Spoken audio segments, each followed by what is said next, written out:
começando mais um Papo.com.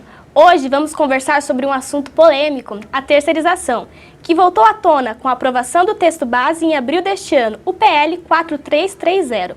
O projeto, defendido pelos empresários e criticado pelos trabalhadores, legaliza a terceirização e permite que as empresas contratem terceirizado para as principais atividades e não apenas para as áreas de apoio. Os empresários dizem que a terceirização vai criar novas oportunidades de emprego. Já os trabalhadores afirmam que a lei é um retrocesso em relação aos direitos trabalhistas. Para falar sobre o assunto, nós convidamos Josimar Andrade, diretor das Relações Sindicais do Sindicato dos Comerciários de São Paulo. Olá, Josimar, muito obrigada pela presença. Bom dia, Ana. É um prazer estar aqui no Mackenzie discutindo um tema tão polêmico e tão interessante para o Brasil. Muito obrigada, Josimar. Josimar, muitas pessoas têm dúvidas sobre o que é de fato a terceirização. Você pode defini-la para a gente e apontar os principais pontos positivos e negativos? Sim. A terceirização, na visão, e até nós temos aí dados que comprovam, Ana, a terceirização da forma que o projeto 4330 está sendo discutido e vindo encaminhado dentro do Congresso Nacional, ele não interessa, ele só prejudica o desenvolvimento do Brasil. E prejudica, em especial, os trabalhadores, né, que é composto pela sociedade. Por quê? Porque essa terceirização, da forma que está vindo, vai precarizar. E quando a gente fala precarizar, a gente quer deixar bem claro que vai tirar direitos dos trabalhadores. Salários baixos, menores do que hoje direto, jornadas muito mais acima do que hoje se pratica, de 7 horas e 20, 8 horas.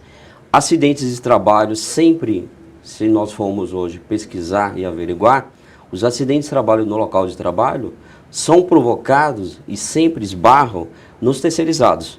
Então, diante desses 3 exemplos que eu coloquei bem claro, o terceirizado, e da forma que querem conduzir o 4330 na sua forma original, terceirizar tudo dentro da empresa, vai precarizar tudo.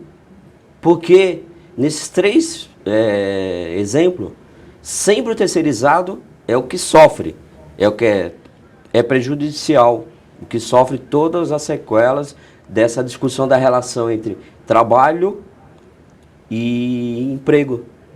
Então é por essa questão que realmente a gente vê com muita preocupação e a gente não concorda com esse projeto da forma que está vindo originalmente. Qual seria a solução? Um projeto bom para a terceirização, o que ele teria que ter? O que ele teria que abranger? Então, a gente está discutindo isso e já foi feito vários debates, vários fóruns, seminários. O que o movimento sindical entende? Por exemplo, o Sindicato dos Comerciários de São Paulo. Nós somos a favor que regularize hoje o que já está terceirizado, que já tem até o entendimento da súmula 331. O que seria isso? São as atividades que estão já hoje trabalhando nas empresas, que são setor de vigilância, setor de limpeza. Esses estão na insegurança jurídica, que não tem uma lei que regulamenta esses trabalhadores. São aproximadamente quase 12 milhões de trabalhadores no Brasil. Então, nós somos favoráveis e discutimos para terceirizar, regulamentar esses trabalhadores, que já está definido, para não ficar se baseando numa súmula, que é uma orientação de jurisprudência. E aí o caminho qual que seria? O caminho para se debater é regularizar esses que já estão na margem, correndo insegurança jurídica, para dar uma regulamentação e dar um salto de qualidade. Que conforme eu falei anteriormente, esses meios que já estão terceirizados, que são esses setores, na hora que a gente for pesquisar e averiguar, a diferença de benefício dentro da empresa para o contratar direto é inferior. Então a discussão que nós queremos fazer é regulamentar o que está hoje já sob orientação de uma súmula, mas não terceirizar tudo, porque aí fica muito subjetivo, fica um faroeste caboclo. Você entra dentro da empresa, aí eu vou te perguntar, você, que tipo de trabalhador é? Você é trabalhador de segunda? Você é trabalhador de terceira categoria? Você é de primeiro? Porque vai ficar uma coisa totalmente sem nexo. A empresa paga um benefício de ticket de refeição, a empresa paga uma faixa salarial para o trabalhador direto, contratado dela. Para aquele que está terceirizando, não tem o mesmo benefício, é inferior. Aí, o que acontece? Acontece a precarização. E, Ana, uma coisa tem que ficar bem clara nessa discussão da terceirização, porque o projeto 4330, ele tem, dentro do seu DNA, todo o formato dos empresários. E quando vem um projeto pronto, com seu DNA, na sua essência, com o formato dos empresários, lógico que vem com toda a sua ideologia, com todos os seus objetivos do empresarial, que é o lucro.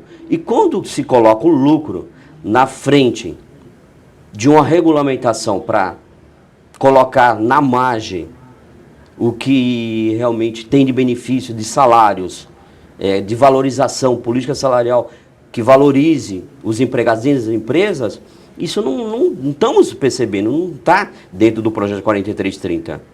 Sempre a discussão que está vindo é terceirizar tudo e a gente sabe, por experiência em vários países, que tem part-time, que é mais ou menos uma discussão próxima à terceirização, os países que são neoliberais na legislação trabalhista, que terceirizam tudo, a questão de que não gera desenvolvimento, não gera valorização. E uma empresa, quando paga um salário menor, o que vai acontecer? O consumo vai ser menor, porque o trabalhador também consome. O trabalhador também compra uma camisa, o trabalhador também consome carro, o trabalhador também vai ao supermercado. E não é isso que nós queremos no nosso país. Certo, Josimar. O nosso repórter, ele foi até o Sindicato dos Professores de São Paulo. Vamos acompanhar a matéria. O debate sobre a real necessidade de regulamentar a terceirização de atividades fins de uma empresa tem gerado discórdia entre as partes envolvidas, empresários, sindicatos, associações comerciais e trabalhadores. Segundo pesquisa realizada pela CUT, Central Única dos Trabalhadores, os funcionários que passarem a ser terceirizados receberão 25% menos em salários, se comparados aos contratados diretamente. O levantamento também alerta sobre o aumento de 3 horas diárias e maiores riscos de demissão por parte da prestadora de serviços contratante. Estamos aqui na sede do Sindicato dos Professores do Estado de São Paulo para conversar com seu secretário Severino Norato sobre a lei de terceirização. Nós somos contra o projeto porque nós achamos que a terceirização visa retirar direitos dos trabalhadores e vai precarizar ainda mais, né? Primeiro que nós achamos que a terceirização é um ataque aos direitos trabalhistas, né? A CLT, porque o regime de contratação seria outro, né? Então, começa por aí. Você terceirizar o serviço de professores, por exemplo, na contratação, o sindicato não vai mais representar a totalidade dos professores. Então, vai ter que criar um outro sindicato, né, de professores terceirizados para representá-los. Isso vai diminuir a nossa força, com certeza. O objetivo também é esse, né? Fragmentar os sindicatos, né, para eles perderem força e nos momentos de greve, de luta, não alcançarem seus objetivos. A polêmica em torno do projeto, aprovado na Câmara dos Deputados em abril, dá margem para o debate público sobre quem realmente é beneficiado com a terceirização, os empresários ou os trabalhadores. Josimar, você acha que a terceirização deve ser incluída em áreas públicas como ensino, saúde, por exemplo? A questão da educação, que é o que dá uma sustentação para uma nação, para um modelo de nação. Hoje, no Brasil, o que está faltando, por exemplo, na minha visão, na visão dos sindicatos comerciais de São Paulo, para o país dar um salto de qualidade, até na produtividade, que é o que os empresários sempre argumentam, né, que o Brasil pede produtividade perante os países desenvolvidos. Mas se a gente voltar e resgatar um pouquinho, Ana, a nossa educação, no rol dos grandes países desenvolvidos, está lá no final da fila. Por quê? Como é que a educação já é precária no Brasil? E aí a gente discute para terceirizar tudo, inclusive a educação de um país. Tá, vamos terceirizar a educação de um país. Que modelo de educação nós vamos importar? Qual o formato de educação de nação nós vamos querer para os nossos filhos. Isso é um absurdo, isso é um cúmulo do absurdo. E é totalmente fora de noção.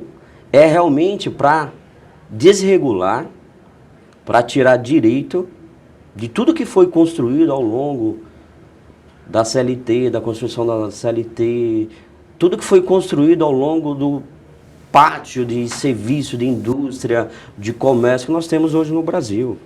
Certo, Josimar. Josimar, a gente vai para um rápido intervalinho, tá? E a gente vai voltar com a pergunta. Será que os contratados terceirizados vão ter os mesmos direitos que os contratados normais? Vamos responder essa pergunta depois do intervalo.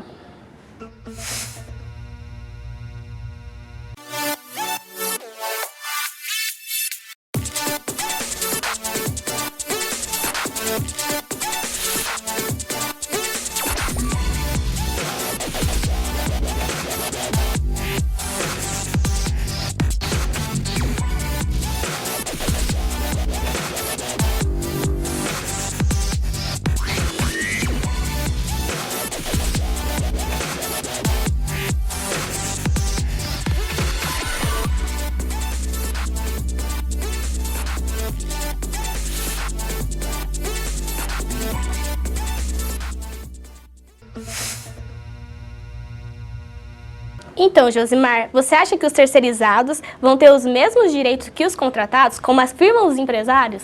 Isso é outro absurdo, Ana. Não vão ter os mesmos direitos. Por quê? Hoje já temos dados que comprovam isso. Se nós formos para dentro de uma empresa e pesquisarmos, nós vamos ter essa contestação. Esses dados vão nos mostrar.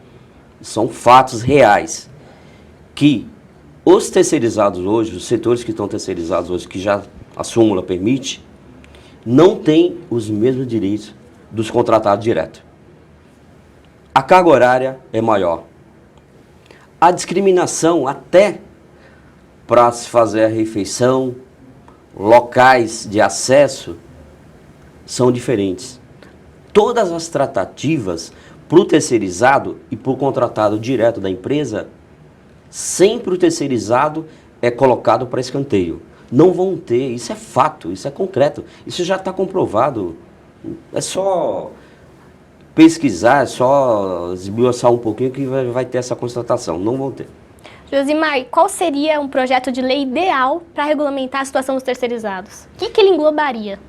Então, a questão é, no meu entendimento, e no entendimento da maioria do movimento sindical, um projeto para terceirizar áreas que não sejam a atividade principal, o que está hoje, que é o que nós estamos discutindo.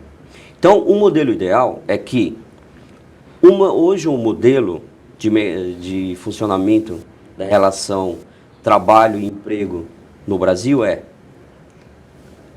não pode e não tem como terceirizar tudo dentro da empresa. Então, a atividade preponderante, ou seja, a atividade principal da empresa tem que ficar sobre a gestão, sobre o comando da empresa. Então, o modelo ideal é o que está hoje funcionando há muitos anos. Por que está se voltando a essa discussão? Esse projeto, ele estava engavetado, morto, dentro da Câmara. E quem ressuscitou, quem trouxe esse projeto, colocou novamente em discussão, quem foi? Um deputado, dono de uma das maiores empresas de gênero alimentício do Brasil. Por isso que eu falei que tem o DNA e a marca registrada do setor patronal. Então, o modelo ideal, respondendo e sendo bem objetivo, é o modelo ideal que está hoje funcionando muito bem. A terceirização, regulamentar o que já está hoje terceirizado, para dar total segurança jurídica e ampliar os benefícios daquele que não tem, daqueles trabalhadores que estão dentro da empresa, que é a área de vigilância, segurança, de limpeza, mas a atividade principal que dá sustentação econômica, sustentação dentro das empresas, não tem como terceirizar. Pede total controle. Josimar, muito obrigada pela sua presença, nosso programa vai terminar, e obrigada a você por ter nos acompanhado até aqui. Obrigada.